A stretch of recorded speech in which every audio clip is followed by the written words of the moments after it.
This video is sponsored by Aquashine Exteriors, professional jet washing and cleaning services across Bournemouth, Christchurch and Poole, including Dorset, Hampshire and Wiltshire. Are you feeling it's time to get that driveway nice and shiny for when you come home? Or are you wanting to get that guttering tidied up and spotless again? They deliver this, plus much, much more. Please head into the description below where you'll find their details for their website, including the socials, Facebook and Instagram. You also need to find their before and after portfolio. You can also call them on 07503 998 088 for a free quotation. Don't wait till next week. Don't think you'll do it another day. Pick up the phone, give them a call, check them out.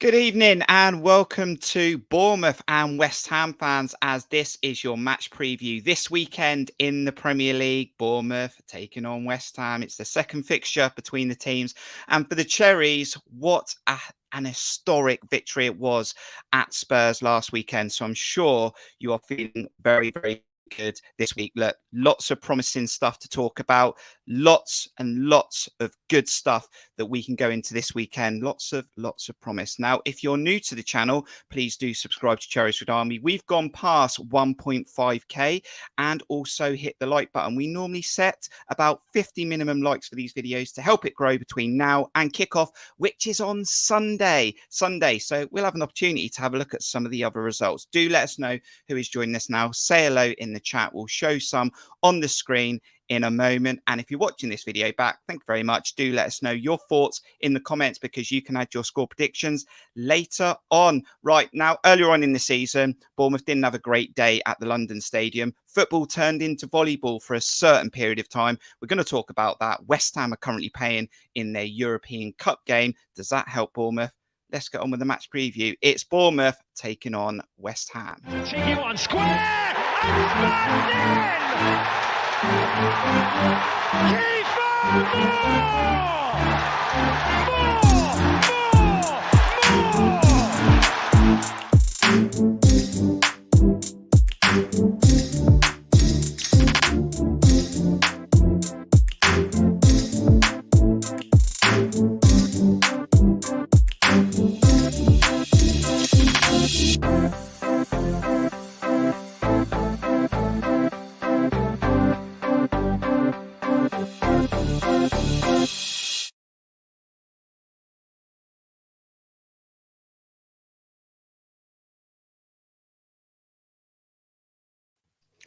Bournemouth are nearly home and dry. I have got Bournemouth fan Aaron Kaye joining me this evening. How you doing, Aaron? I'm all right, full of the joys of spring cold. So do bear with me if I do cough and splutter my way through this preview. It was all those limbs you had last weekend in London. Exactly. I mean, we'll talk about them, but you must be feeling very, very good this week. Buzzing all week, you know. I've been waiting years to beat Tottenham away. Know so many friends of mine who support Spurs, it was an absolutely brilliant day, and still living off it. I think I've watched the goal, the Tara's winner, well over 100 times probably. If you know, it's just, it never grows old. Jamie Weir said last weekend they were there to be had, and Dango took it. Last minute winner. We'll talk about that in just a moment. We currently got Chris Hubble joining us on YouTube. Stephen Dyer, how are you? We've got Mark Singleton. We've got Gladstone, who says, good evening to all Cherries except Samura. Yeah, he missed out on that historic moment last weekend. We've got Alan, evening all. We've got Wing, how are you? Evening. And we'll get more of your comments throughout the show. But first, Aaron, I know it's a match preview for the Premier League, but 10 years ago today, Bournemouth released on Twitter that we got promoted from League One. It did take me back a bit. It was like the first year for my boy Owen to be going to games. And I thought to myself, he's so lucky, because it was like he was 3, 4, and then all he ever saw was us just go through the levels and go on this historic rise. In that team, though, Aaron had a genius manager that we now are seeing blossom for a different team, but it had Premier League quality throughout. We didn't know at the time, but it took a couple of seasons. Simon Francis, Mark Pugh, Tommy Elphick. Oh my God, there were so many good players. And that team had everything. It had desire, determination, togetherness, partnerships, quality. That team was so good. Great days, absolutely brilliant days. I think, you know, those of us who've been following for nearly 4 decades now, that kind of, we had the 3 years of a taster under Harry, outside the bottom 2 divisions, and then 10 years ago we reached what for us then really was the promised land, which was the Championship, in all honesty, and haven't looked back since. A decade now. Little old Bournemouth, a decade now in the top 2 divisions, most of which is in the Premier League. But yeah, that group of players was special. Those times were special. Yes, we've had, this is our 6th year in the Premier League, but those seasons in the Championship and the early days in the Premier League were, it was just an incredible feel about the place, obviously, with Eddie at the helm. Brilliant days. And as I said, 10 years of it now, and hopefully more to come. 6 years in the Premier League, and currently in the Premier League as Bournemouth go into the 32nd game of the 22-23 season. We currently sit 14th on 33 points, and our opposition this weekend, West Ham, are sitting 15th on 31 points. And we are in a great place, Aaron. I think one more win does it. I think there's opportunities for more than one more win, but I think one more win and we are home and dry.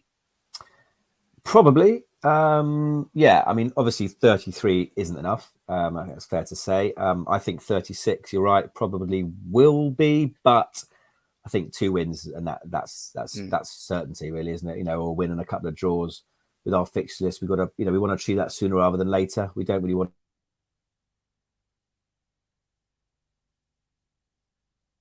But yeah, if we can get 4 or 5 points in these next 3 games, obviously more would be great, but a minimum of 4 in these next 3 games, I think we're there. Alan says, hoping for a performance like Spurs game on Sunday. More of the same, Alan, more of the same. But let's go back a bit, shall we, Aaron? You're at the London Stadium a few months ago. It was 2-0 to West Ham. There's some controversy regarding VAR in that, and we know we've had a bit of that this season. I can remember speaking to you off the back of that result. You were really frustrated. It was a Monday night. Me and John did a watch along. It was a really tough watch along. It wasn't a great night. We didn't help ourselves with the setup. The performance was a little bit better when Gary O'Neill switched it up a bit, but ultimately decisions against us, not preparing right, and it wasn't a great day, and we need to put some of that right this weekend. Yeah, it's one extreme to the other, really, because obviously we'll touch on Spurs after this, and that was probably by far the best away day of the season. And West Ham for me was probably one of the worst away days of the season because we just didn't perform. The atmosphere was rubbish. I hate the away end there because I was in the upper tier and you're disconnected from the lower tier, and it's difficult to get any sort of atmosphere going. It was a really poor performance. We also had some, on the back, rough end of some decisions, not surprisingly, when it going against us. West Ham decided to play volleyball, got a goal allowed. And then, as you say, we actually, it was a bringing on of Jay-Z and Jadon Anthony, I think, if I remember correctly, that suddenly gave us a bit of impetus. And once we started playing, attacking a bit more, we looked better. But that was a story of the early part of Gary O'Neill's reign, really. That was in a time when a lot of results weren't really going our way, performances weren't great, obviously very different to now. So yeah, a poor day all round. And you look back at the teams around that time. We lost to West Ham, we lost to Southampton, they and Palace at the time. So they were big losses, but we've turned it around, and hopefully we can get our revenge on Sunday. Yeah, wasn't a great night, wasn't a great performance. VAR really didn't perform, and West Ham took all 3 points then. But last weekend for Bournemouth, turned into a positive, it was that 3-2 victory against Spurs. Now, I did say in the preview, and I did say prior to kickoff, that there's not a better time to play Tottenham. Look, we've never, ever got a point at Tottenham before. They are a very good team. They've got players within their squad that are match winners, but what you do see with Spurs this season is a disjointed side. They had injuries in there. I didn't think we would win, but I did think we had a very good chance of getting a draw if we played well. We did go behind early, but we fought back. And look, Dango got his first goal for Bournemouth last minute. And when someone asks him, Aaron, in the future, when you scored your first goal for Bournemouth, he'll never forget it. Absolutely not. Brilliant goal, great composure. Very much kind of against what he's shown us this season, because so far, and his finishing ability. Obviously, his work rate, his assists have been great, but his finishing so far in a number of games has left a lot to be desired, and snatching at chances and putting good chances over or wide. But this was, in that stage of the game, 95th minute, ultimate composure. It would have been quite easy to try and hit it first time from Dom's pass, but absolute composure. The Pew chop, I think many people have said that, very similar to Pew's third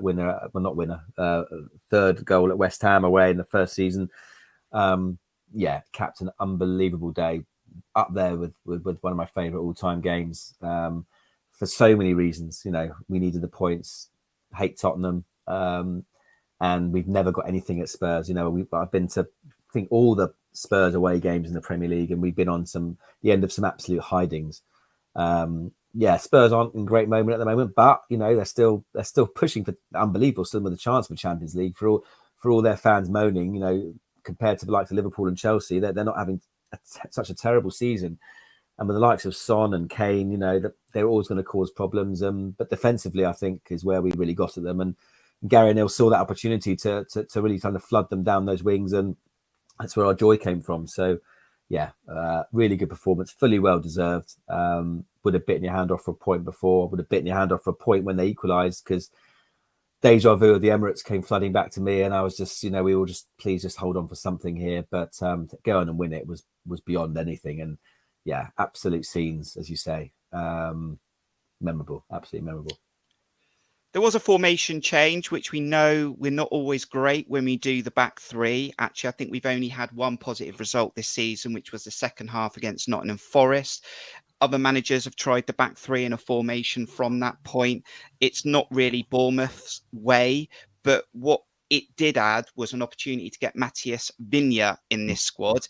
We've been waiting to see what he can offer. What he did offer was a heat map that you might have just seen on the screen that was very hot over the halfway line, which Lloyd Kelly doesn't give you. He got his goal as well. So first real appearance, first goal, he was a positive.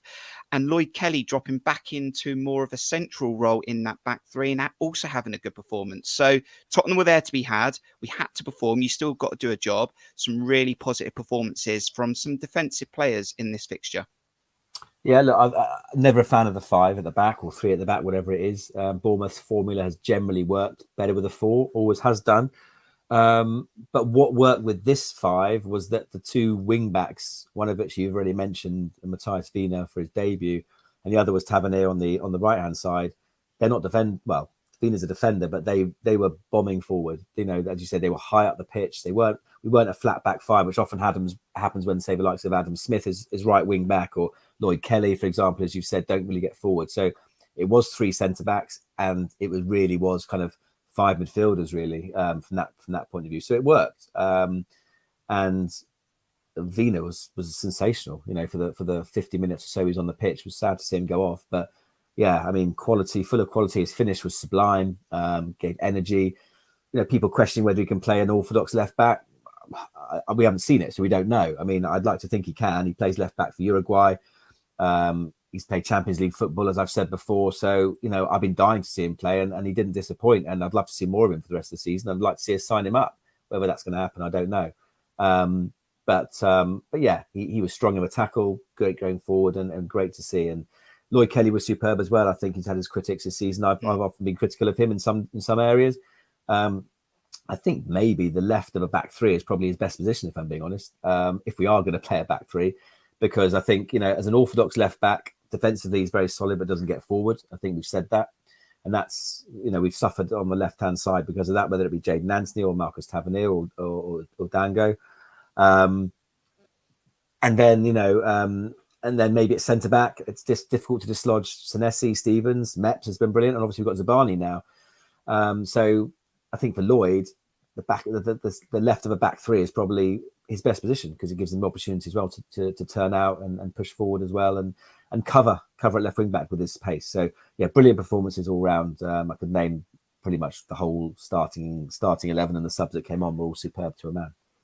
And Dom Solanke as well. Just want to throw that in there. Dom Absolutely. Solanke, great finish. Been looking for that clinicality. I know that's a word you might hear across YouTube sometimes, but we were looking for a player that looked composed in that position, and he showed that, and he got the assist as well for Dango. Yeah. So great performance from Dom Solanke. But it did get us thinking about that 3-2 result, winning in the last minute, and that probably goes down as one of the best wins for Bournemouth in the Premier League. But we were thinking, Aaron, if we could name our top 5 best Premier League wins, what would they be in order? Now, if you're very quick in the chat, guys, if you're currently watching, if you're watching this video back, you can stick it in the comments.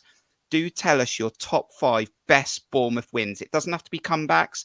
It doesn't have to be last minute winners. Just games that really hit the heart and give you your top 5. I've got my top 5, Aaron, ready to show you in a moment. You're going to go first. So I want your top 5 best Bournemouth wins in the Premier League. 6 seasons we've been in the Premier League. What you got? Yeah, it's very difficult to obviously pick 5 out because there's been some absolutely crucial results that have either kept us up in previous seasons or, you know, or come about. And I think a lot of people I've probably gone for ones which people would probably remember and probably agree with simply because they're the standout ones. I do have to put last week's up there, to be honest with you, as number 1, because as I said, it was a manner of the win, the fact that we desperately needed points to stay up, the fact that we conceded so late and were all kind of on the floor again, and then to go and score them a 95th. It's incredible. Actually, it was the last kick of the game. So that was up there for me. In second place, I've gone for the first win at Chelsea. We've got many wins against Chelsea.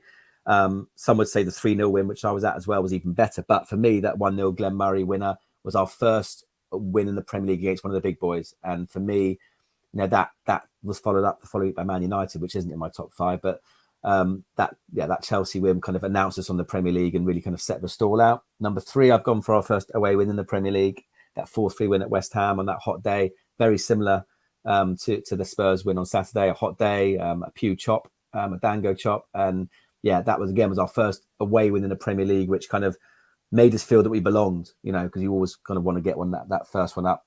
Fourth place, the 4-3 against Liverpool. I don't think we can not mention that one. 3-1 down at home to Liverpool. They weren't the Liverpool of, well, not this season, but they weren't the Liverpool of the last few seasons potentially, but they were getting there with Jurgen Klopp. And 3-1 down and to win 4-3 again in the last second from Nathan Ake was just brilliant. And the final one for me was a 4-0 win away at Watford in October 2018. And that was one of my favourite seasons. That's when we had the front 4 of Wilson, King, Brooksy, and a certain Ryan Fraser. Those 4 were electric, and Brooksy's first season with us. And to go and win away at Watford again, very close to where I live. Lots of friends who support Watford. So for me, that was particularly satisfying to go to Watford and win 4-0. So they're my top 5 Premier League games, but we could mention tens and tens of them.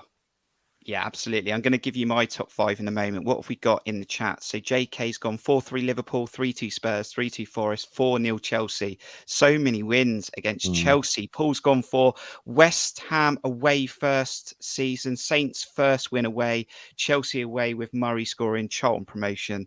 Obviously, that was in the Championship, but I'm happy for you to put it in. And Spurs away. Chris Hubble's going for a Liverpool home win. AFCB Fan TV, Bournemouth 2, Fulham 1. Chris also chucking in the Man United win, and there was some great wins there as well. So this is what I've got, Aaron. You went 1-3. Matthew Gale agrees with you on the Liverpool 4-3. So I'm going to go 5-1. Okay, so I've got September 2019, the Southampton 1, Bournemouth 3. First win away versus Southampton is my 5th one. December 2015 is Chelsea 0, Bournemouth 1, the Glenn Murray goal, which was our big win against the so-called top 6, and that started a run of 3 wins in a row that season. August 2015 was the West Ham 3, Bournemouth 4, so that's number 3. That's our first away win in the Premier League. Number 2 is December 2016, the Bournemouth 4-3, come back from 3-1 down, absolute limbs in the North Stand and around the rest of the stadium. And then my number 1 is April 2023, Spurs 2, Bournemouth 3. First away win versus Spurs at Spurs And it is there. It's number one. I was so gutted that I wasn't there, Aaron, because you know that I basically had to book an appointment and I had to either book it for the Leicester weekend or the Bournemouth weekend. And I was like, right, I can't go to both. I'll choose one. I ended up choosing Leicester. It was still a great away day, but that Tottenham one, my word, is going to live in the memory. So yeah, keep chucking them in the chat if you want to tell us your best favourite Bournemouth wins in the Premier League. We need to move to West Ham, though. They played on the Sunday last weekend, I think, against Premier League chasing Arsenal, who are looking to win the title. Arsenal did take a 2-0 lead, but look, West Ham, they're a bit of a strange side. They've got this European competition that might be taking their eyes off the league a little bit, but they did find a way to fight back at home and get a draw and dent even a little bit more hope from Arsenal. And it looks like City are in the driving seat now for the league, but it was West Ham 2, Arsenal 2. Yeah, surprised me. I think in the split, Arsenal went 2-0 up after 10 minutes, and you thought that would be a routine win for them. But they're just feeling the pressure a bit at the moment. West Ham are decent at home. I think, you know, when their fans get behind them, they're decent. I've said all along that they've got some great players. Declan Rice is a brilliant player. Bowen's a great player. Paqueta is decent. Souček. So yeah, they got some really good players. Great goalkeeper as well. So surprised to see them down there. I think they might be suffering somewhat from the European adventure, which a lot of West Ham fans are delighted to be in. They are drawing at half time from what I can see. So yeah, hopefully they're going to strain every sinew they can tonight with a strong team out. But yeah, look, West Ham, I don't think they go down. They've got a hard run in. After our game, they got some very tough home games, and they're not so good away from home. So I think they might just about be all right. But they have got some quality. But I think, if anything, their home form's going to have to try and keep them up. Yeah, let's just have a quick look at what they're currently doing in the Europa League conference, whatever it's called, this new European competition that's been added to the football scene. And that's currently their lineup, Aaron, which looks very similar to the lineup from last weekend. I think there are 2 changes maybe in there, but the point of this is that they've gone really strong tonight. Yeah. They might be going into extra time. I mean, it's 1-1 currently, but looking at the side, it probably will be very similar to that. They've got other players that potentially could come in, but they've gone strong tonight. Yeah, they're always going to go strong. I mean, I spoke to a couple of West Ham friends I played football with last night, and they actually said, I'm not sure I'd agree with them. I'm not sure every West Ham fan would agree with them, but they said they'd rather win the conference and go down. I'm not convinced on that, but they want to win a trophy, and I think for them, winning a European trophy is pretty high up there. So they were always going to go strong tonight. He was not surprised they have. I think their front six is pretty much their first choice front six. They've made a couple of changes defensively in goal as well. I mean, that doesn't matter in goal because Fabianski wouldn't have got tired anyway. I think Cresswell would normally play at left back, so they've made a couple of changes, maybe one at centre back, one at left back. But other than that, Souček and Rice certainly are their first choice, and obviously Paqueta and Bowen and probably Antonio, although he sometimes alternates with Danny Ings. So I think maybe 7 or 8 of that team will certainly be expected to play against us. Or so yeah, the longer they go on tonight, the better. But yeah, they're gone strong. I think I'm not surprised. West Ham are a better team at home, though. They've only had 2 away wins all season. They beat Fulham recently on the road a couple of weeks ago. And then the only other away win is Aston Villa earlier on in the season against that poor Steven Gerrard side. So you look at that and think there are definitely opportunities for Bournemouth that have just put back-to-back wins together for the first time this season. Confidence flying high. We are now looking like a side that's playing on the front foot, not afraid to attack. We know we've got to defend well as well and have some sort of structure. But West Ham are not the best currently as it looks on the road. No, they're not. And actually also Arsenal aside, because obviously, as I said, they played again last Thursday and got a decent result against Arsenal. Other than that, most of their results, having played in Europe, have been pretty poor. So hopefully that counts in our favour. But they're definitely a side who, as I said, when I'm not a big fan of their stadium, but when the atmosphere ranks up, it does get quite noisy there. Then they don't travel well. Hopefully that's the case again on Sunday. But they're there to be got at for sure. And I think this is a really good opportunity. Obviously, we've got 3 games this week, all of which we clearly can win for sure. I'm not saying this is going to be the easiest of them, because all three are going to be tough in their own right. But I think I would say this is one of the best opportunities we got. Them just playing tonight, and yeah, I just have a feeling if we can win this game, that massively takes the pressure off for the next two. Yeah, I would totally agree with that. Only one loss in the last 5, though, for West Ham United. So Bournemouth fans, take that into consideration.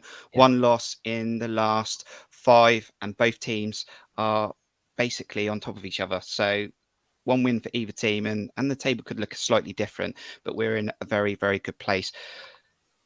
Gary O'Neill, Aaron, let's just touch on Gary O'Neill, because he's had a good couple of weeks. We know that the media are really amplifying the good stuff that he's doing of late. Sky Sports, Jamie Carragher spoke about some positives coming back. Bournemouth are really high for comebacks from losing positions at half time.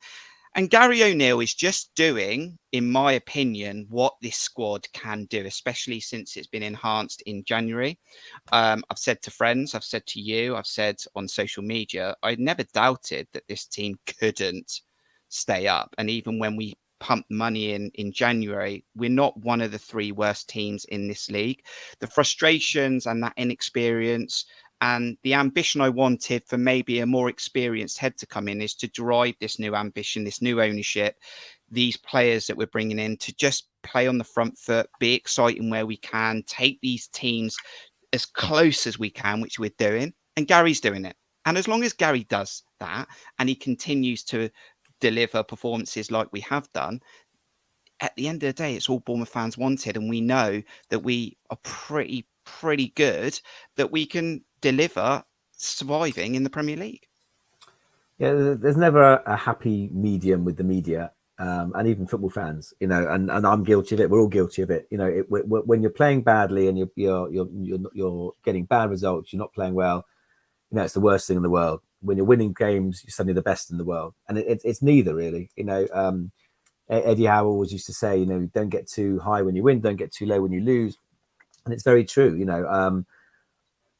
He's clearly been learning on the job, which was a concern of a lot of us, that he had, to giving someone who's never managed before at any level to learn on the job.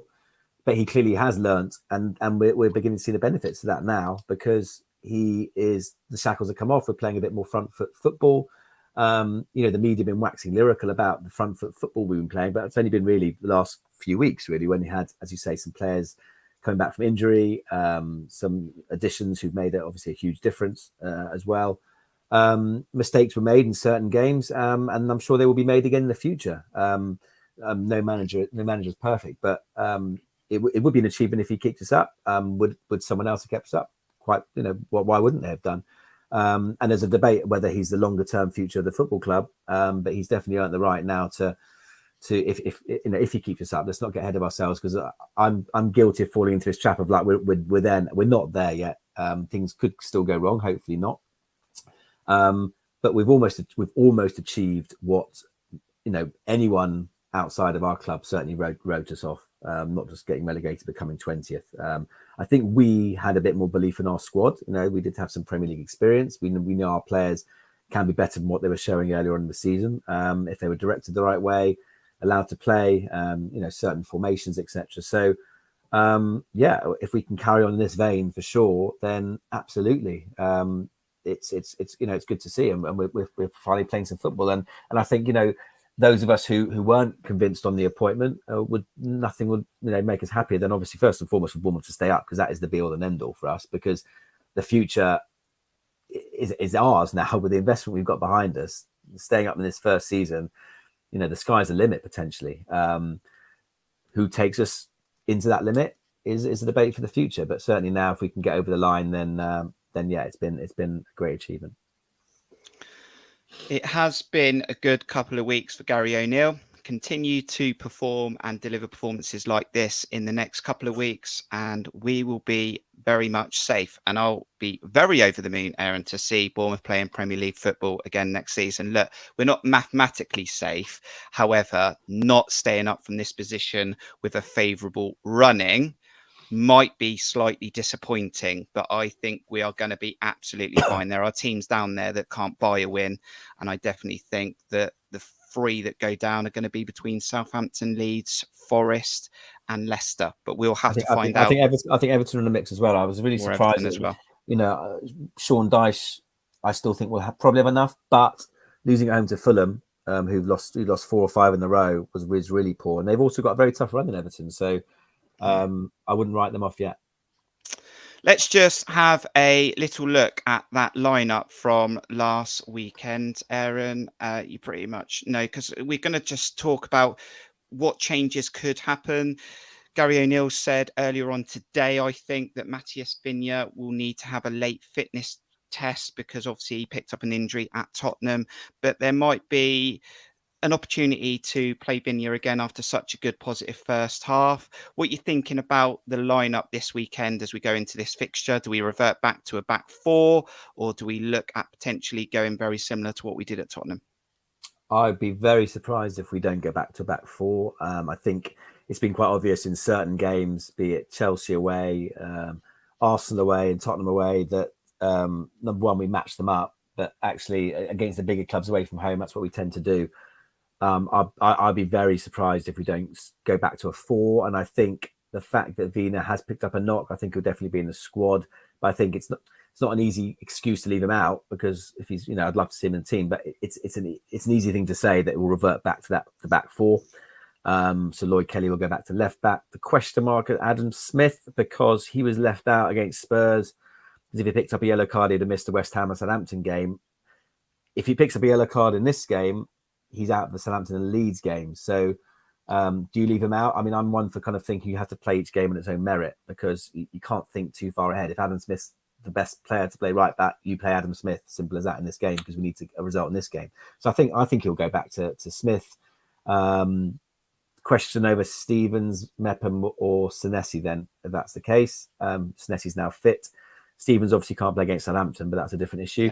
Yeah. But I think a 4, and then I think the rest of the team picks itself. You got your Rothwell, Lerma, and Billing in your 3, because Rothwell's been absolutely superb, and for me, key to this turnaround in form, because his drive, incisive passing, energy, drives forward with the ball, allows Billing to play the number 10 role as well. And then for me, Dom, obviously, Christie, who's again absolutely superb, worked his socks off, been a revelation the last few weeks, has to keep his place on the right. And Tavernier on the left. So for me, the rest of the team picks itself. So I think Viña drops out, and Smith comes back in, and then I would say he'll probably go Stevens and Senesi, I would think, and Meps unfortunately will drop back to the bench. Yeah, obviously Stevens can't play against Southampton, and I was thinking last weekend, I know someone commented about Tavernier playing right wing back, and I can remember, I think he started there against Southampton in that 1-0 loss, and it just didn't seem right. Rothwell's been a revelation, says Nick Osborne in the chat. But when you look at that right fullback, wing back position, Ryan Fredericks just can't seem to get fit for whatever reason. Junior Stanislas, we know, has not played many games again this season. And I was thinking, Aaron, about Jack Stacey. We know he struggled at this level, but how would that be for someone who is a fullback in theory, or a right wing back, who is seeing attacking players play in his position ahead of him? I was thinking about him last week. Look, we got the result, but we do have to think about these other squad players that have always played for the badge. Jack Stacey has always worked hard. There is a question mark over his ability, but it's really tough when you look at some of these players and they're seeing other players that play left wing and suddenly playing in your position. Got a lot of time for Jack Stacey. I think as you said, he's always given his all. He's never not given everything. And I think ironically for him, he is a better right wing back than a right back. I think he defensively shows lapses. In the Championship, he showed those last season. He switches off. He doesn't always. He ball watches quite often. But he is great going forward. He's got a lot of energy and he can get those crosses in. So for me, yeah, you're right. In a back 5. If Adam Smith was going to be left out, maybe that was his chance last week. I'd be more comfortable with him as a wing back than a full back. But I think Adam Smith will play, and I think if he does get a yellow card, then we got potentially we can go back to a 3 again and play wing backs, or Jack Stacey will come in, or Ryan Fredericks if he's fit by then. and pigs might fly. But yeah. So, but look, I think it's fair to say that Jack Stacey will go at the end of the season with our best regards. And he deserves to. He deserves to play regular football for a Championship club, in my opinion. Certainly a club near the top of the Championship, he would walk into. So, yeah, assuming we stay up, I'm pretty sure he'll be on his way. I think Ryan Fredericks will be on his way, and I think Adam Smith will stay. Certainly as an experienced backup. But I think this is a conversation for another day. But I think obviously we need a new right back. I definitely think the fullback position will be definitely looked at in pre-season. And finally, before we go to those score predictions on this match preview, and David Brooks, there's a video out on the club website, him talking about his struggles for the last couple of years. He's been through horrendous illness and he's come out the other end, and he played for the development squad the other night. I know I saw him against Portsmouth. I think he got a goal as well. And it's all about bedding in confidence for him, getting him enjoying football again. The moment will come maybe next season when he's playing more in the first team. But for now, getting these little minutes where they can for him in some competitive football in some capacity, anything that can really put a smile on David Brooks's face, because he's an absolute warrior and he's done so well to get where he has in such a short period of time in what he's had to deal with. Yeah, he's had a couple of cameos. He hasn't quite looked right, which is totally understandable. I don't think he's ready yet. I think by his own admission, I think, he realizes that it's all about next season for him. It's getting some moments, getting in amongst it again, playing some 21 games. Maybe if we're safe with a few games to go, he might not start, but he might have more of an impact from the bench and play a bit more. But it's all about next season for him because, full pre-season behind him, he can be an unbelievable player. We know what he can be like. So I think that's got to be the target for him. And as I said, if we are safe with a few games to go, then hopefully we can see a bit more of him this season. Thank you for checking out this Bournemouth West Ham preview. We've got your score predictions coming up very, very soon. Do subscribe to the channel. Also hit the like button. And at this point in the video, we'd like to thank our monthly members for your contribution. You can become a monthly member or donate at buymeacoffee.com/Cherries Red Army. And thank you to Paul Horry, who's also donated an extra couple of coffees over the last couple of days. So thank you, Paul, very much. Thank you, our monthly members and anyone who supported the channel. Time for those score predictions. You got to think about your score prediction, Aaron. You in the chat got to think about your score predictions. If you're watching this video back, throw it in the comments. Throw some goal scorers in there as well if you want. Here we go.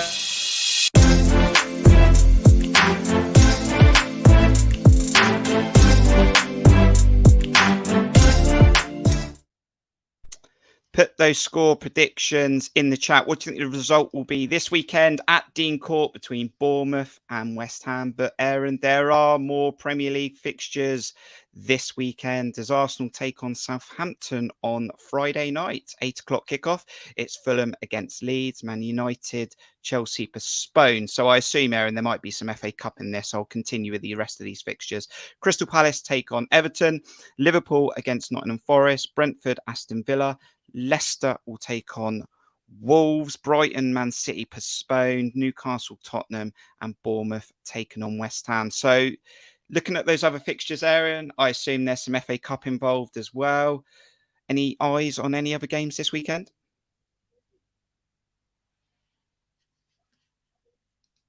You're on mute. Schoolboy error there. Sorry. Coughing fit. So yeah. I'll say, yeah, come on Arsenal, come on Fulham, come on Palace, come on Liverpool, and come on Wolves. That'll do me very nicely. But interestingly, what is a good thing for us this weekend is we can watch some of these results. We can hopefully see some positive results go our way and go into this fixture. And if some of these teams lose that we're currently fighting for this survival with, we can go into West Ham with even more reasons to try and get 3 points on Sunday. Yeah, look, I mean, I'd like to think that Arsenal would beat Southampton comfortably tomorrow night, and I'd like to think Liverpool beat Nottingham Forest the way they're playing.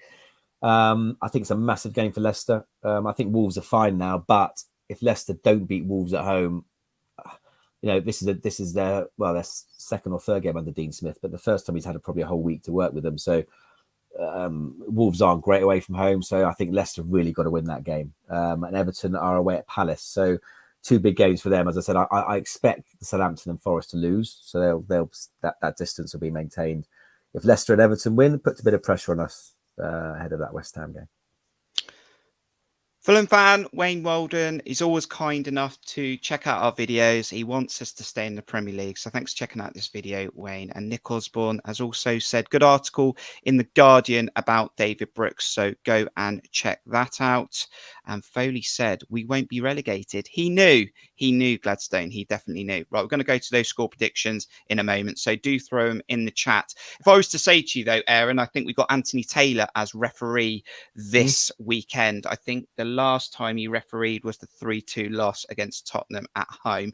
But if I was to say to you, Anthony Taylor and 82, the number 82, would you be able to put them as a connection?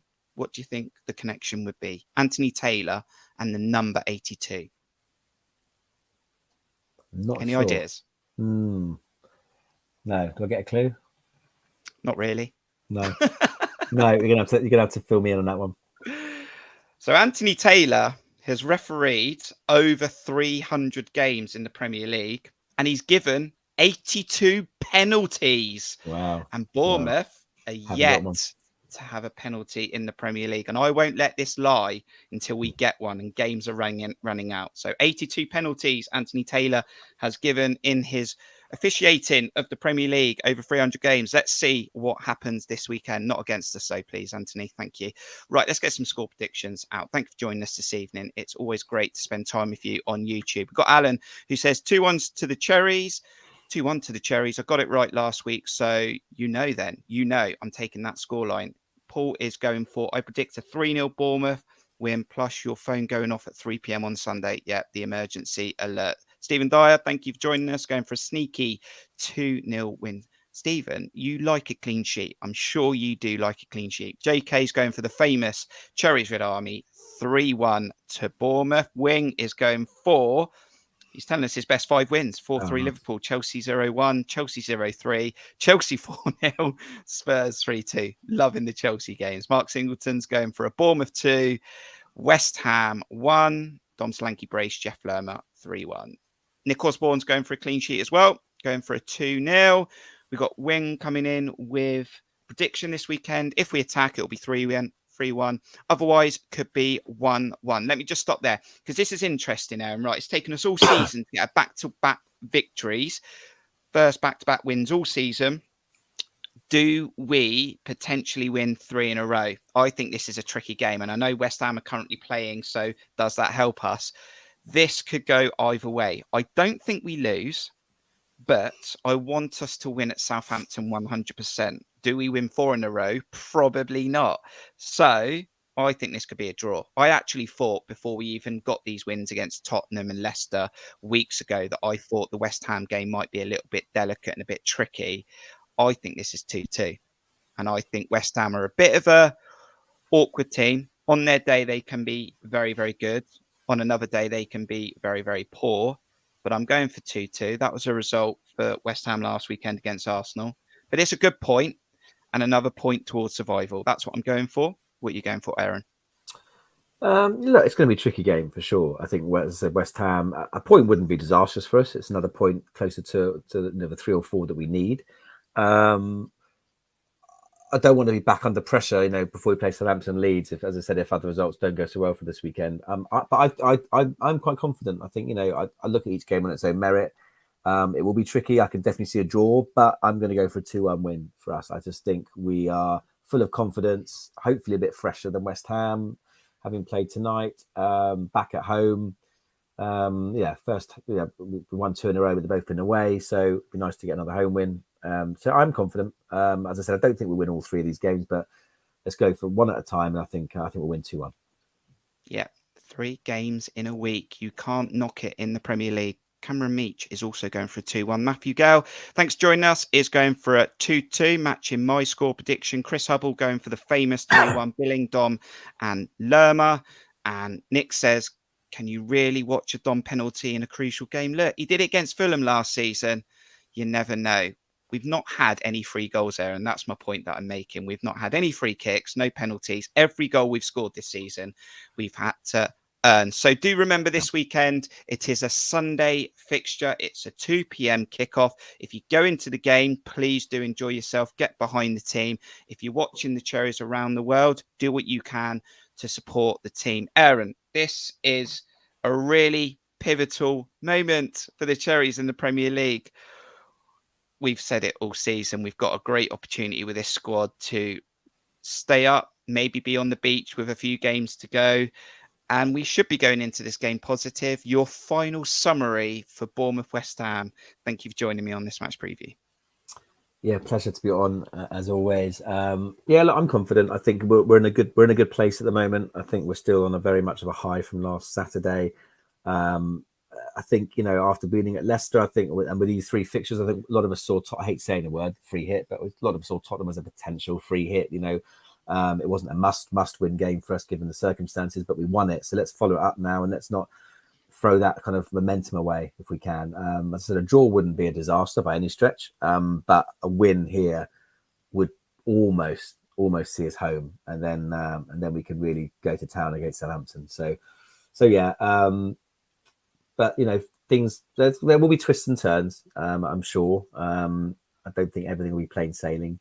So, but I'm looking forward to it, and I think hopefully confident. And as I said, as someone, I think it was Paul who said before, if it's a dull game and we're all falling asleep, we'll all wake up at half time when the blooming emergency things go off on our phones. Been brilliant to talk Bournemouth with you this evening, Aaron, and you Bournemouth fans. And Stephen putting one final comment in the chat, predicting next 3 Cherries wins. We could potentially finish on something like 42 points if we're brave and we play how we have been the last few weeks and we take our chances. Look, there's no reason why we can't get to 40 points or a little bit more. And Stephen has thanked us in the chat for the stream. Thank you to everyone joining us. If you watch this video back, do let us know your thoughts in the comments. Let's just give you some information to be prepared for on this channel, because we have got 3 games coming quick and fast in a week. So Wing says, cheers guys, always enjoy this preview stream, and as always Kirk, look forward to your reaction and vlog. We'll be back with a vlog this weekend. I'll be at Dean Court, so that'll be out hopefully on Monday. I'll get a reaction out after the game, win, lose or draw. And then we got a quick turnaround for Southampton, so we'll likely pre-record a Southampton preview, so do hit the notification bell, be prepared for that. Then I'll be at Southampton next Thursday, and we'll get a vlog out as quickly as we can Friday, and then we'll be back somehow for Leeds. So Aaron, we'll try our best, won't we? We'll try and get the coverage out, but there's not many days in between games, but we love it. This is what football's all about, and the season's coming to a close, and we know there's going to be a break before next season, so we've got to enjoy it, haven't we, Aaron? Yeah, no, absolutely, of course, exactly. The season will be over before we know it. So yeah, loving these games. Really looking forward to his next few. Brilliant. Fantastic. Make sure you look after yourself between now and Sunday's kickoff. If you're a West Ham fan, thank you for checking out this video. Do let us know your thoughts in the comments. After this game, wish you all the best as long as you don't relegate us. Do wish you all the best in your European competition if you're still in it. And for Bournemouth fans, we've got a great opportunity to get another 3 points, 3 wins in a row. Well, that would be nice, wouldn't it? But look, get 3 points and we are so close. We are nearly home and dry. Thank you for checking out this video. Take care of yourself. We'll see you on the next one. From me and Aaron, up the Cherries. Up the Cherries.